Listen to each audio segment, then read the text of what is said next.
أعوذ بالله من الشيطان الرجيم بسم الله الرحمن الرحيم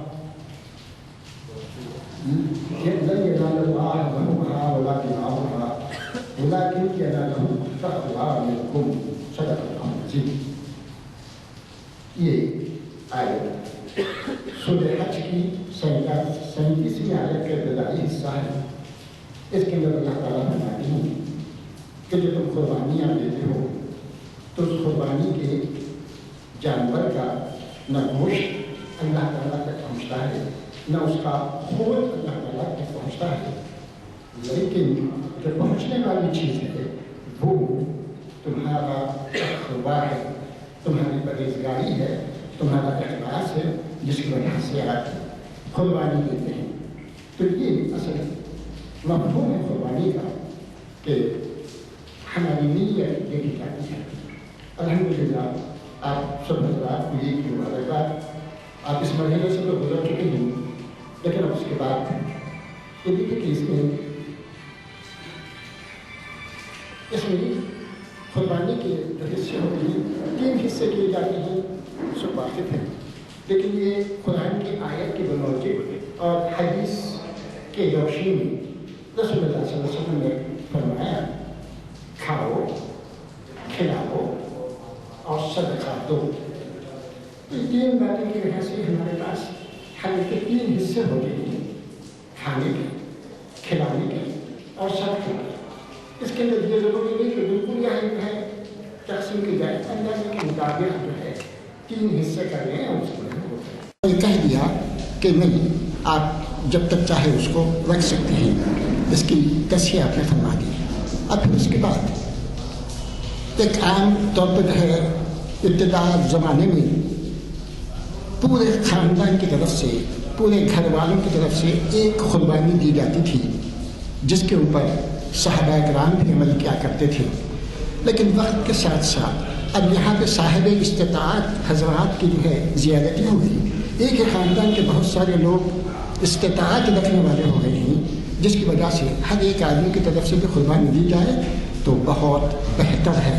لیکن کوئی خاص فرض رول نہیں ہے، یہ اپنی مرضی کے اوپر ہے کہ ہر آدمی اپنی طرف سے قربانی دے دیں تو بہت بہتر ہے.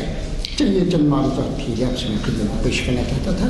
اب آئیے ہماری روزانہ کی محفل کی طرف کہ آج اقبال شناسی کی 1078ویں نشست ہے اور یہ جامع مسجد عالیہ کانفرنس ہال میں منعقد ہو رہی ہے. اور اس کو آج مخاطب کرنے والے ہی حیدرآباد شہر کے جانی مانی شخصیت، آل انڈیا مسلم مجلس تعمیر ملت کے صدر، فعال شخصیت جناب ضیاء الدین نیر صاحب، جو اقبالیات کے ماہر ہیں اور اقبالیات کے جو یہاں پر لائبریری وغیرہ ہے اس کے صدر ہیں. بڑی لوگوں کو متوجہ کرنے والی جو ہے جستجو میں جو ہے آپ ہمیشہ منہمک رہتے ہیں. اللہ ان کو جو ہے صحت عطا فرمائے اور اس کام کو کرنے کی توفیق نصیب عطا فرمائے. آج کا جو ہے آپ نے عنوان دیا ہے یہ کہ آج بھی جو ہو ابراہیم سے ایمان پیدا آج کر سکتی ہے انداز گلستان پیدا. اس موضوع پر آپ بات کریں گے. میں گزارش کرتا ہوں جناب نیر صاحب سے کہ وہ مخاطب ہوں ہم سب. بسم اللہ الرحمن الرحیم نحمده ونصلی علی رسولہ الکریم اما بعد. محترم عالی جناب غلام یزدانی صاحب سینئر ایڈوکیٹ، بانی محافل،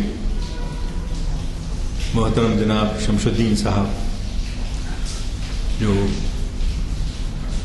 اپنے انداز سے ہمارا مبالغے کے ساتھ جو ذکر کرتے ہیں، ہم اللہ آپ کے متوقع لیکچرز جو ہم دیتے ہیں اس سے استفادہ ہو. آج موسم بارش کی وجہ سے معاملہ ٹھنڈا ٹھنڈا ہے اور دور دور سے بعض ہمارے اس محفلوں میں لوگ آتے ہیں، لیکن بارش کی وجہ سے آج شاید نہیں پہنچ سکے.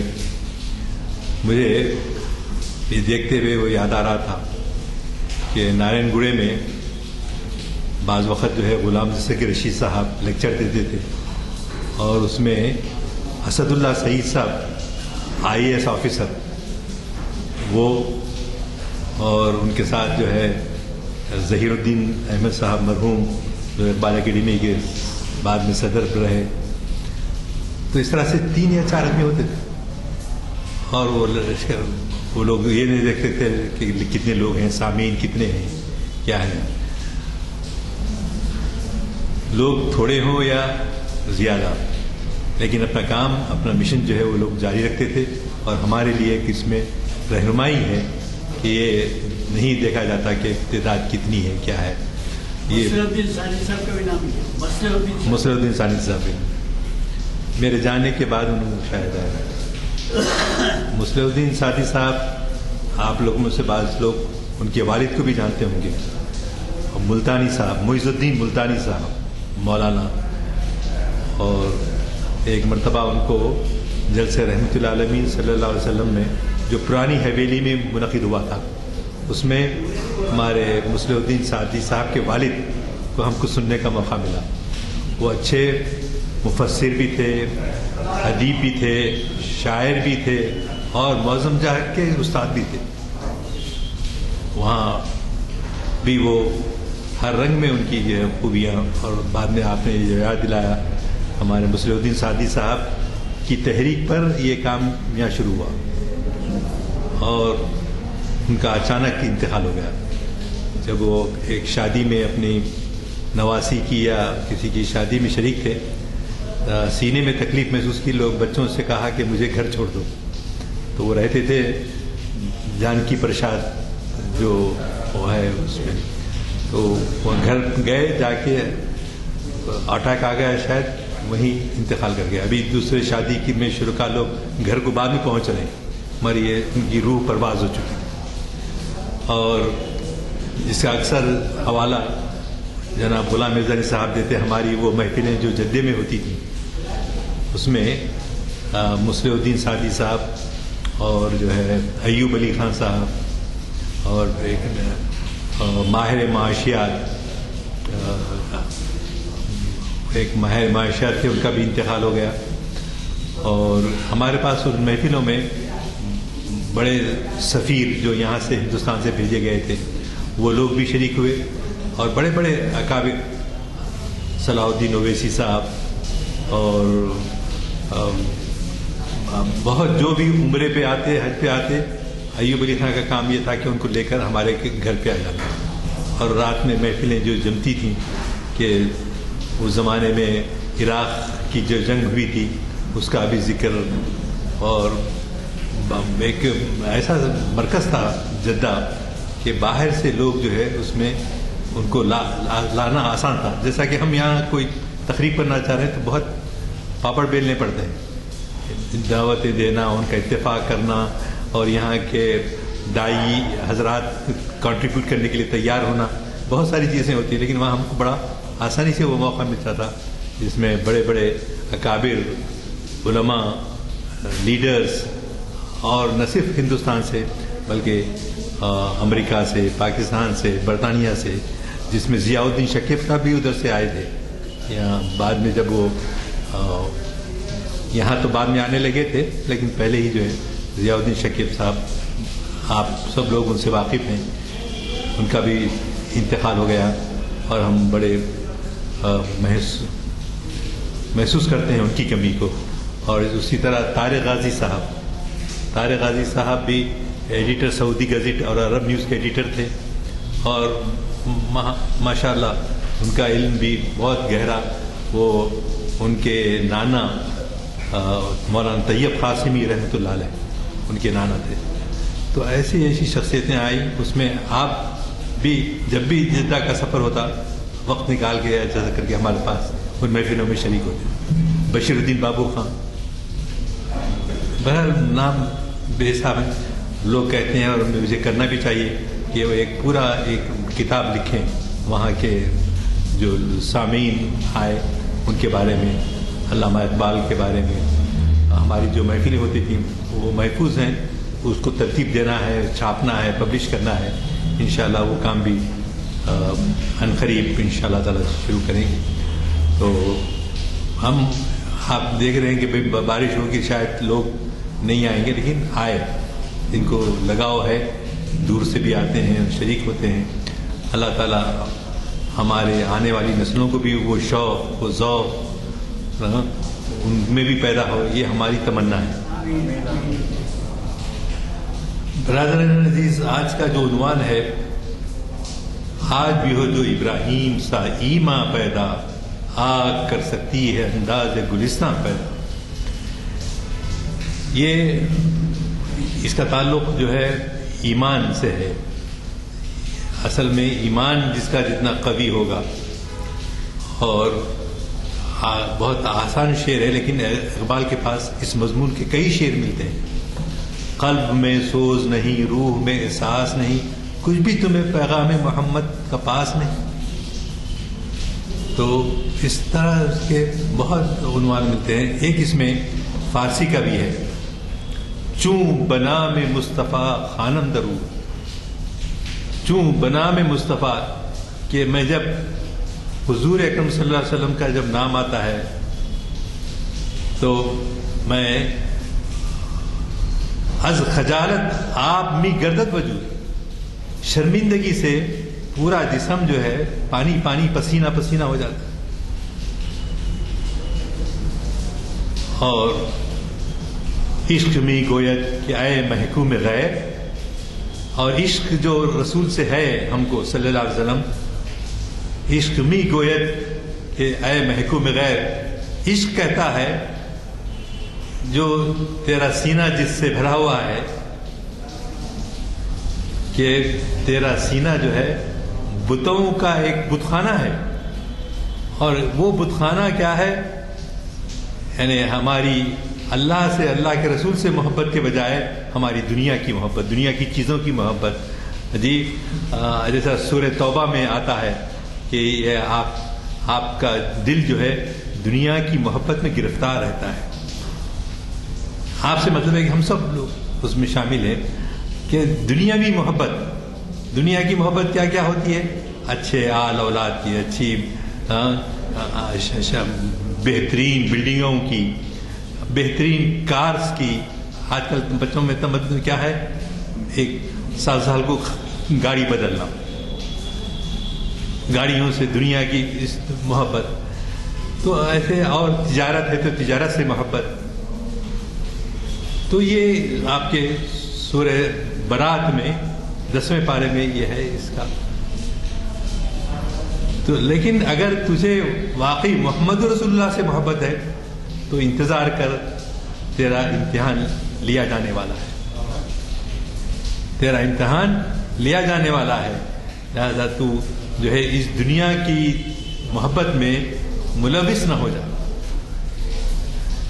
ایک بات بہت ضروری وہ یہ بھی ہے کہ اس سے مراد ترک دنیا نہیں، رہبانیت نہیں ہے. ترک دنیا اور رہبانیت. ترک دنیا، ارے یہ دنیا کو چھوڑ دو، یہ فانی ہے، جی یہ مقصد نہیں ہے. مقصد یہ ہے، اللہ تعالیٰ یہ فرماتے ہیں کہ آپ دنیا کی محبت سے مطلب یہ ہے کہ آپ کو دنیا کی کمانے کے لیے بھیجا بھی گیا ہے، لیکن اسی کے لیے جینے، اسی کے لیے مرنے کی تمنا نہ ہو. تو یہ پیام جو ہے اس میں توازن پایا جاتا ہے. دنیا اور آخرت دونوں میں محبت میں توازن پایا جاتا ہے. اگر یہ توازن نہ ہو، ایک طرف ہم بہت پڑھنا ہمارا بھاری ہو گیا دنیا داری میں، تو ہمیشہ کی زندگی میں مشکل. اور اگر ہم آخرت کے بارے میں ہی ترک دنیا کر کے جی کہیں جا کے آپ کسی پہاڑی پر جا کے بیٹھ جائیں، ترک دنیا کر لیں، یہ بھی مقصد نہیں ہے. مقصد یہ ہے کہ توازن ہونا زندگی کے اندر. آپ ضرور کمائیے، آپ ضرور دولت کی طرف آپ کا رجحان ہو سکتا ہے. کیوں؟ حلال طریقے سے کمانا، حلال طریقے سے کھانا، حلال طریقے سے بچوں کو بڑا کرنا.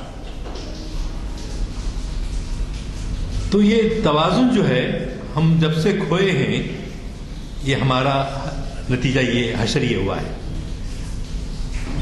ہمارے نوجوان بچوں کو ان کے ذہن میں یہی بات ڈالنی ہے کہ تم جو ہے دنیا کی محبت میں گرفتار اس طرح سے نہ ہو کہ تم دنیا کے کتے کہلاؤ. حدیث میں آتا ہے. اور ایسا بھی نہ ہو کہ ترک دنیا رہبانیت اختیار کر لیے، جیسا ہمارے برادران وطن میں بہت سارے، اور خود ہمارے میں بھی بعض لوگ ایسے ہیں کہ کیا ہے بھائی دنیا، اس کے پیچھے پڑے ہیں ہم. نہیں، بلکہ توازن ہونا. میں سمجھتا ہوں کہ خاص طور سے ہماری اپنے بچوں کی تربیت میں اس پہلو کو سامنے رکھنا ضروری ہے. ترک دنیا سے ہٹ کے اگر ہم محمد رسول اللہ صلی اللہ علیہ وسلم کی عشق میں گرفت میں ہوتے ہیں تو آپ نے دیکھا کس طرح سے حضرت حضور اکرم صلی اللہ علیہ وسلم عید کی نماز کے لیے تشریف لے جا رہے تھے. ایک بچہ 12-15 سال کا ہوگا روتے ہوئے کھڑا ہوا ہے. تو سرکار محمد رسول اللہ صلی اللہ علیہ وسلم وہاں سے گزر رہے ہیں، دیکھنے کے بھئی دوسرے بچے کھیل رہے ہیں اور یہ بچہ تنہا رو رہا ہے. تو اس کے پاس گئے، کیا بات ہے تو کیوں رو رہا ہے بھائی؟ تو اس نے کہا کہ بھئی ہمارے رسول نے منع کیا ہے اور ہمارے ابو کو جو ہے جنگ میں مجاہد بنا کر بھیجا ہے اور وہ وہاں شہید ہو چکے ہیں.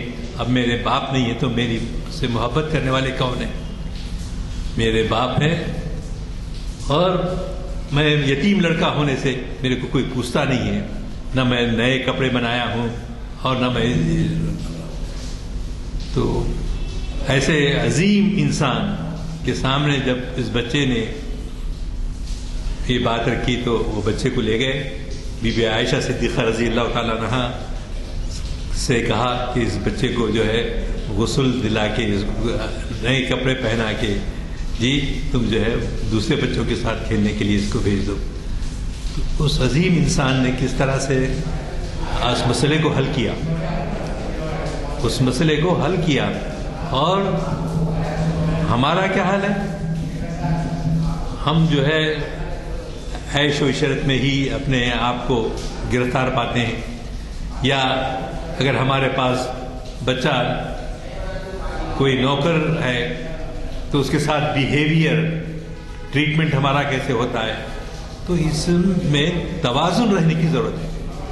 توازن اگر نہیں ہوگا، کوئی چیز بڑھ کر کی جائے گی، کوئی کم کی جائے گی، تو اس سے توازن باقی نہیں رہ سکتا. تو برادران عزیز، آج بھی ہو ابراہیم سا ایماں پیدا، آگ کر سکتی ہے انداز گلستاں پیدا. اس میں یہی شعر فارسی کا جو میں حوالہ دے رہا تھا کہ چوں بنام مصطفیٰ خانم درود، از خجالت آپ می گردت وجود، عشق می گوید کیا ہے محکوم غیر، سینہ تو از بتا مانند دیر. تیرا جو سینہ ہے ایک بت خانہ ہے. تمثیل دیتے ہیں شاعر، ایک بت خانہ ہے. بت خانے سے مراد کیا ہے؟ بت خانے یہ ہے کہ اس میں آرزوؤں کا ایک لامتناہی سلسلہ ہمارا سینے میں ہے، اور وہ جب تک وہ سینے سے نکالا نہیں جائے گا تو جو ہے محمد رسول اللہ صلی اللہ علیہ وسلم کا عاشق نہیں ہو سکتا. اگر دنیا تیری مقصد حیات ہے جی، اور دنیا ہی میں دل لگانا ہے تو وہ کیفیت نہیں ہوتی. اب ہم لوگ عمرے کو جاتے ہیں، حج کو جاتے ہیں، جانے کے بعد وہ کنکریاں جو ہے مارتے ہیں علامتی طور پہ. ہاں، چھوٹے شیطان کو، منجلے شیطان کو، بڑے شیطان کو. اب تو بڑے آسانی سے مار سکتے، پہلے تو بہت مشکل تھی. تو کنکریاں مار کے کیا اظہار کرتے ہیں؟ یہ اظہار کرتے ہیں کہ ہم ہمارے جو اندر، ہمارے دل کے سینے کے اندر جو بت خانہ بنا ہوا ہے، اس بت خانے سے نجات حاصل کرنا. اس بت خانے سے نجات حاصل کرنا یعنی مارتے ہوئے بسم اللہ اکبر. وہ بعض لوگوں کو دیکھے کہ گرے ہوئے پھٹے ہوئے چپل بھی وہاں سے رہتے ہیں، لے کے مارتے رہتے. حالانکہ اس کا تصور یہ نہیں ہے کیا قوت کا اظہار کریں, آپ جو ہے شیطان کو جو ہے پھٹے ہوئے چپلوں لے کے ماریں, نہیں, بلکہ اس میں آپ کو پورے شعور کے ساتھ ہم یہ سنت مطہرہ رسول اکرم صلی اللہ علیہ وسلم نے ہم کو بتایا. کس لیے بتایا, کس سبب, یعنی ہمارے سینے میں جو بت خانہ بنا ہوا ہے اس بت خانے سے ایک ایک بت کو نکال پھینکنا ہے.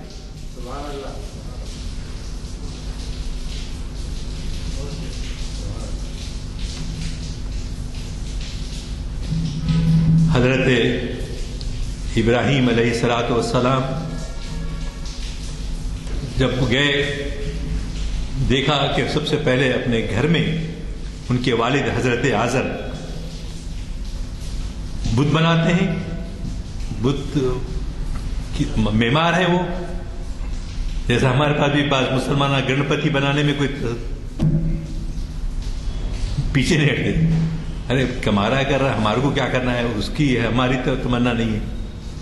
نہیں, ہماری خواہش نہ بھی ہو تو ایسے پیشے کو نہیں اپنانا چاہیے جو شرک کی طرف ہم کو لے جاتا ہے. تو چنانچہ حضرت ابراہیم علیہ الصلوۃ والسلام نے اپنے والد سے کہا, ابا جان آپ یہ بت بنا رہے ہیں, آپ جانتے ہیں کہ آپ کا انجام کیا ہونے والا ہے؟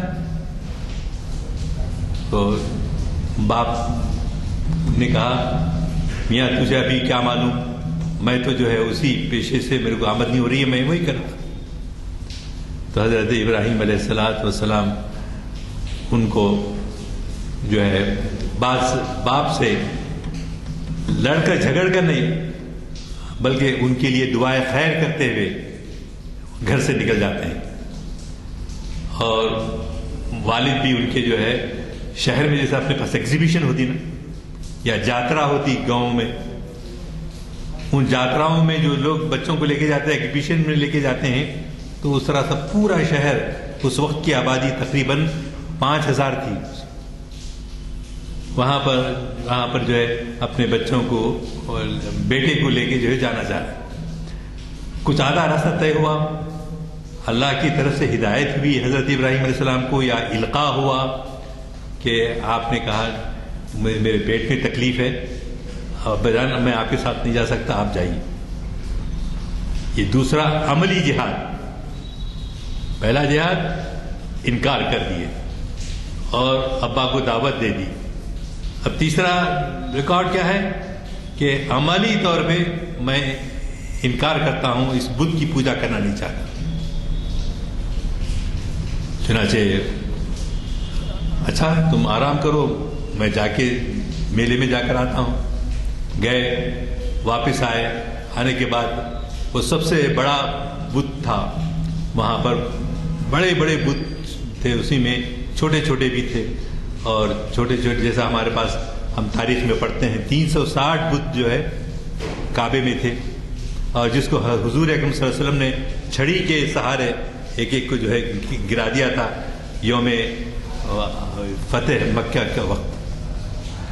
آپ گھوڑے پہ بیٹھ کے, اونٹ پہ بیٹھ کے طواف کرتے جاتے اور جو ہے ان بتوں کو گراتے چلے جاتے.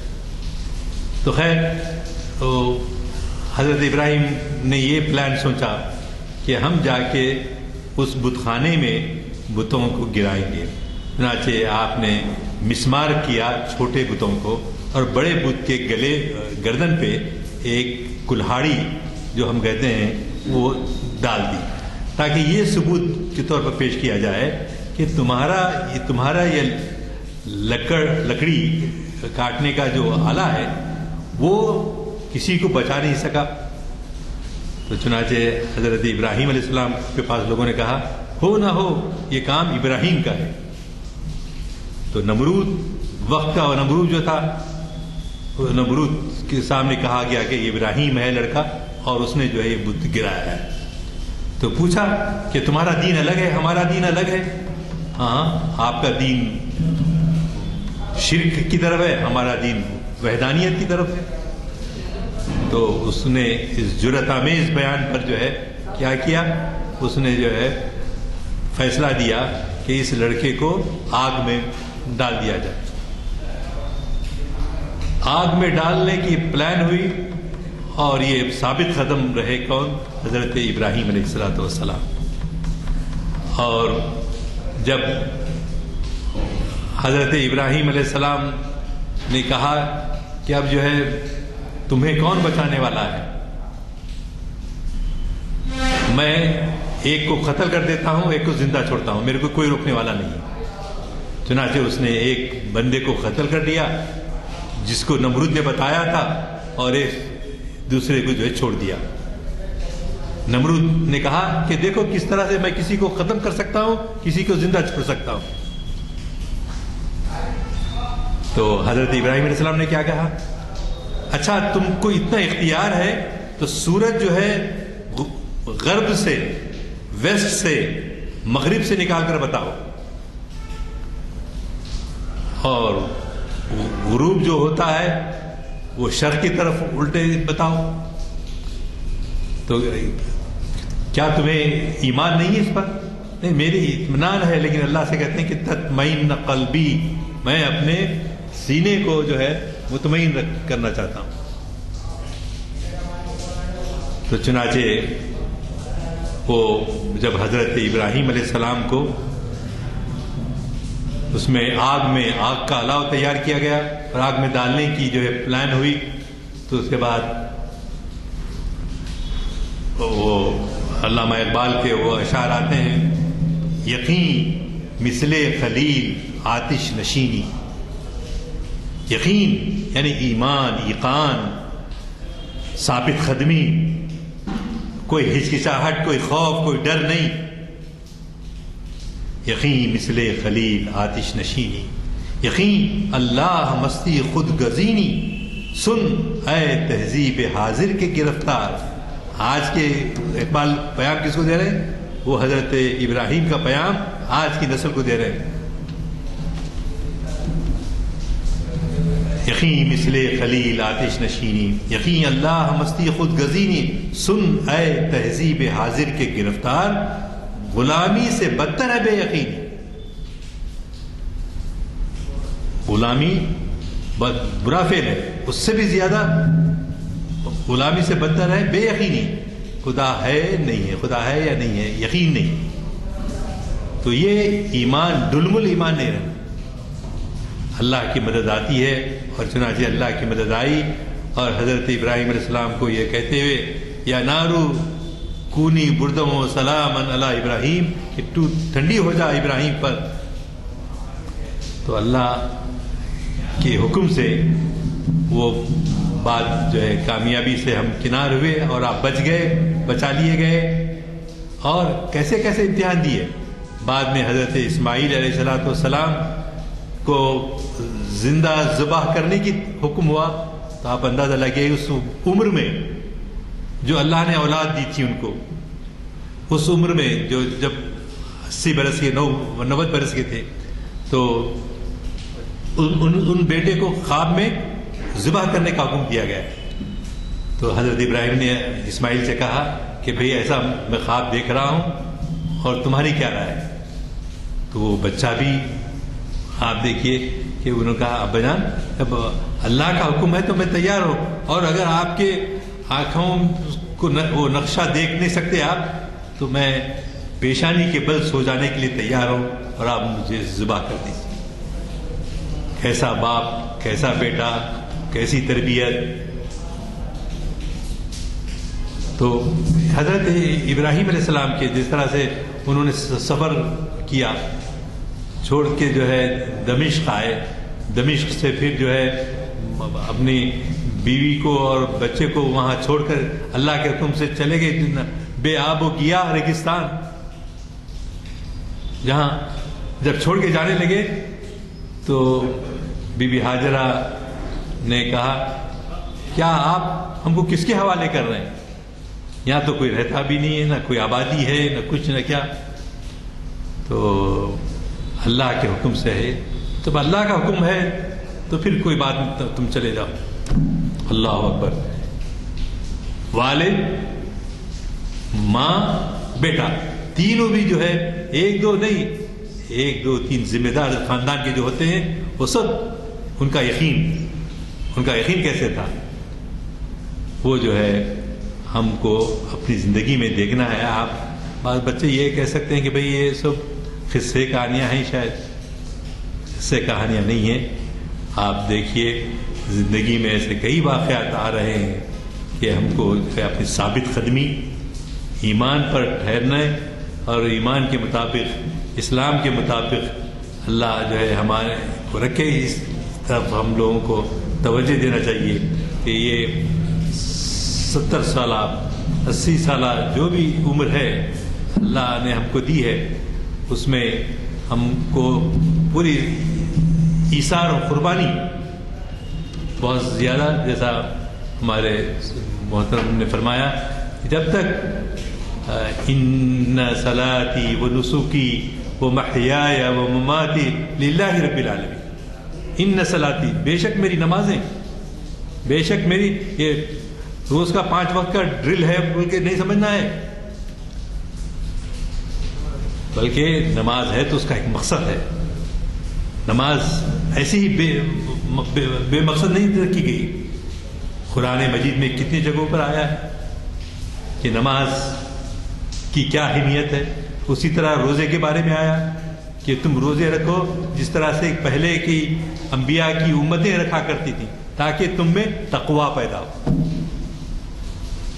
تم میں تقویٰ ہو.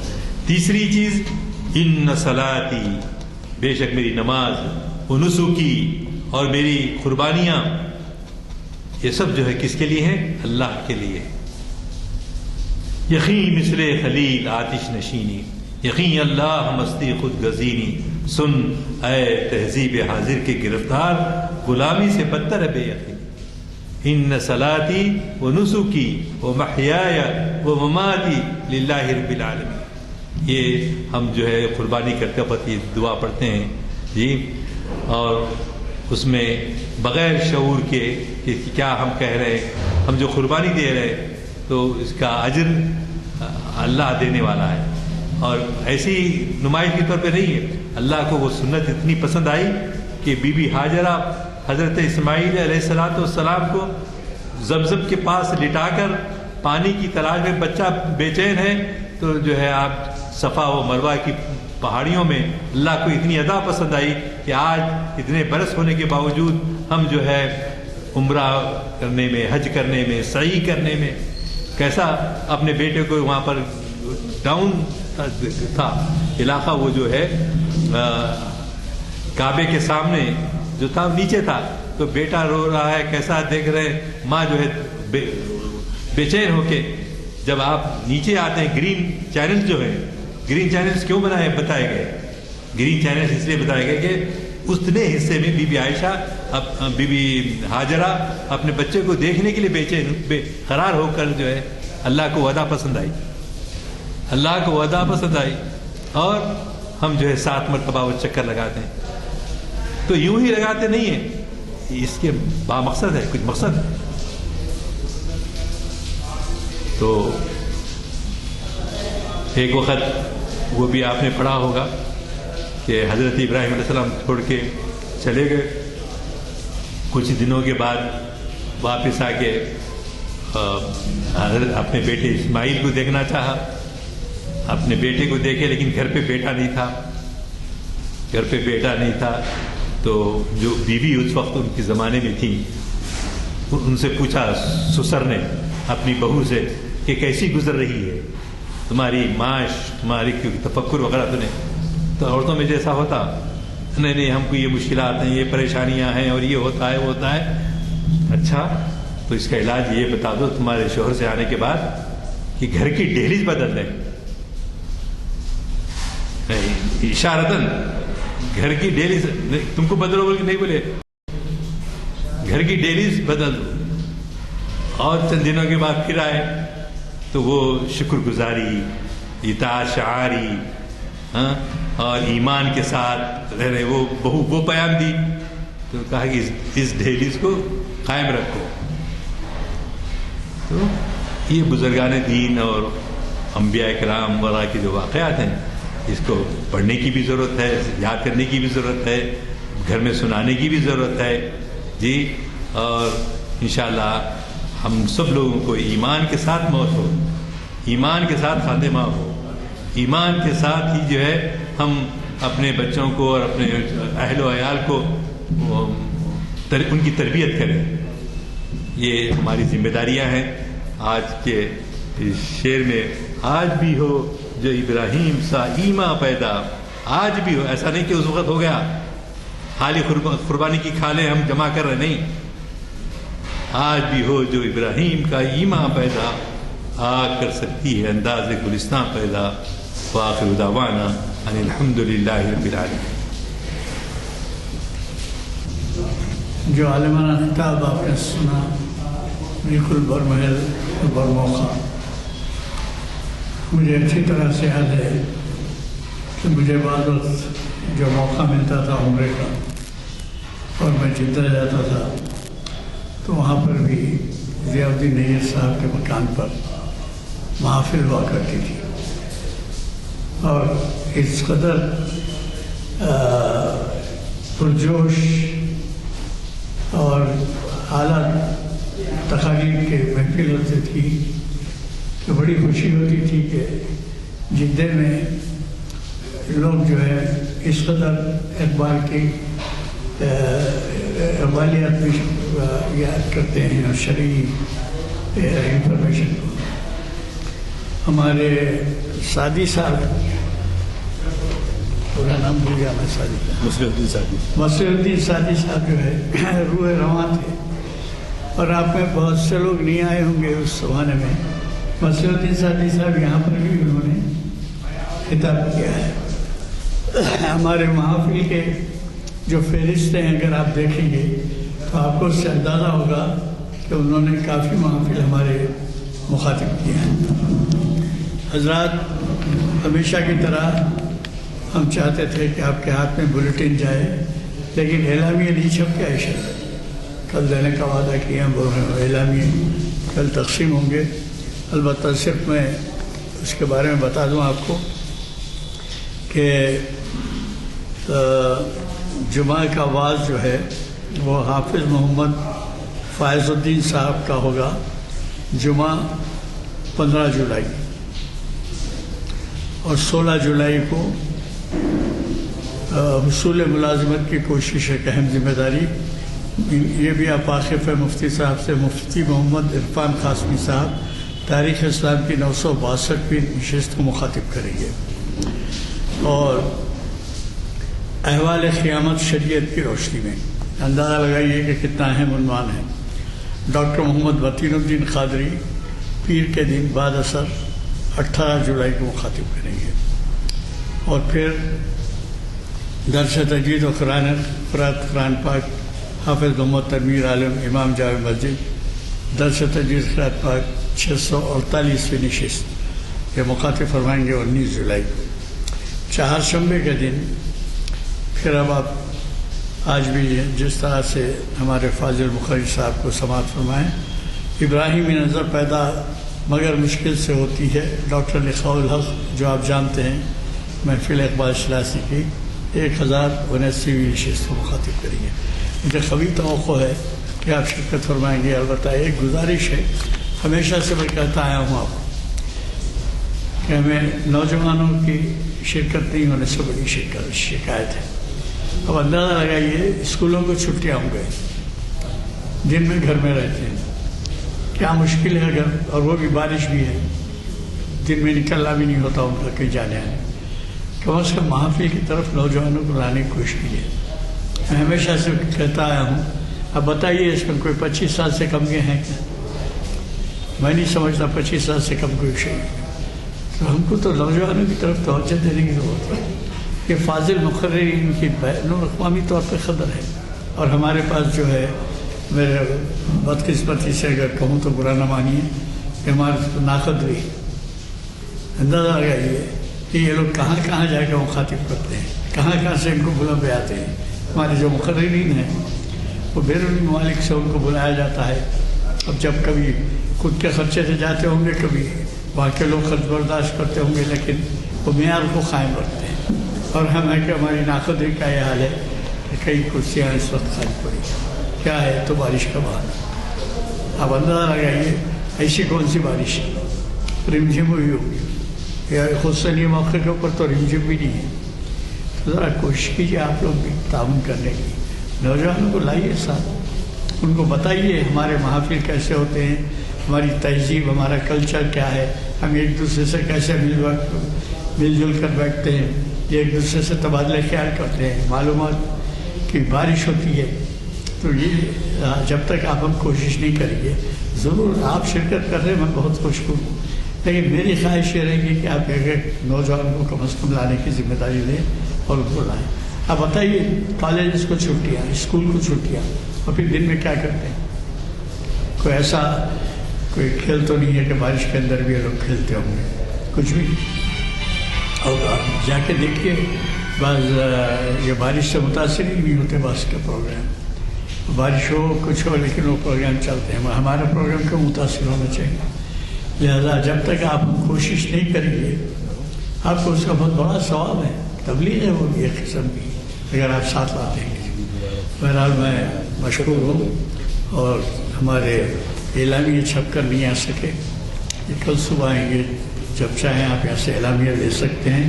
اور اس سے ہٹ کے شکوہ جواب شکوہ کی کتابیں ہیں، بعض حضرات کے نئے چہرے دکھ رہے ہیں، جتنے بھی چاہیں آپ لے سکتے ہیں، جتنے بھی چاہیں، 50-100 بھی بولت ملتے ہیں آپ. اور یہ ہے کہ لے کے اپنے مسجد کے ممبروں پہ رکھ دیجئے یا پھر وہاں پر تقسیم کرائیے. اور اب اندازہ لگائیے شکوہ و جواب شکوہ، اگر کوئی نہیں پڑھے ہیں پڑھ کے سنیے، پڑھا کر سنیے یا پڑھ کے، اور اس سے اندازہ ہوگا کہ اقبال کے کلام کی کیا اہمیت ہے. خیر، میں اس کے بارے میں تذکرہ کرنے کے معنی یہ نہیں ہے کہ میں متفق ہوں، لیکن یہ ہے کہ بعض لوگوں کا یہ خیال ہے کلام مجید کے بعد اگر نمبر آتا ہے ہمارے پاس تو اقبال کا شکوہ جواب شکوہ کا نمبر آتا ہے. یہ کہتے ضرور آپ اس کے بارے میں غور فرمائیے اور لیتے ہوئے جائیے، چونکہ دعا ہو چکی ہے. جب میں محفل کی برخاستگی کا اعلان کروں، نہیں دعا ہوں گی. ہمارے آج کے مقرر صاحب دعا فرمائیے. اللهم صل وسلم على سيدنا محمد وعلى آل سيدنا محمد صل وسلم تسليما كثيرا كثيرا. ربنا اللهم احفظنا من كل بلاء الدنيا وعذاب القبر وعذاب الآخرة. اللهم إنا نسألك رضاك والجنة ونعوذ بك من غضبك وسخطك والنار. آمين. اللهم لا سهل إلا ما جعلته سهلا وأنت تجعل الحزن سهلا إذا شئت. لا إله إلا هو الحليم الكريم. سبحان الله رب العرش العظيم. اللهم اعز الاسلام والمسلمين. اللهم انصر الاسلام والمسلمين. اللهم انصر من نصر دين محمد مصطفى احمد مصطفى صلى الله عليه وسلم. ربنا اللهم لا سهل الا ما جعلته سهلا وانت تجعل الحزن سهلا اذا شئت. لا اله الا هو الحليم الكريم. سبحان الله رب العرش العظيم. اللهم احفظنا من كل بلاء الدنیا وعذاب القبر وعذاب الآخرہ. اے اللہ ان تمام دعاؤں کو قبول فرما اور ہم کو استقامت کے ساتھ صحیح راستے پر چلنے کی توفیق عطا فرما. ہمارے نوجوانوں کو ہدایت دے، ہم سب کو حضور اکرم صلی اللہ علیہ وسلم کا سچا محب بنا دے. اے اللہ ہم بہت گنہگار ہیں، بس آپ کے فضل و کرم سے ہی ہم بخشے جا سکتے ہیں. ہماری ان دعاؤں کو قبول فرما. جو حاضرین ہیں ان میں جو بیمار ہیں ان کو شفا عطا فرما، جو بے روزگار ہیں اللہ تعالیٰ ان کو روزگار عطا فرما، جو ننگے ہیں ان کو تن پر کپڑا پہنا. ان تمام دعاؤں کو اپنے فضل و کرم سے قبول فرما. صلی اللہ تعالی علی خیر خلقہ و نور عرشہ سیدنا مولانا محمد وعلی آلہ وصحبہ اجمعین. آمین برحمتک یا ارحم. جزاک اللہ.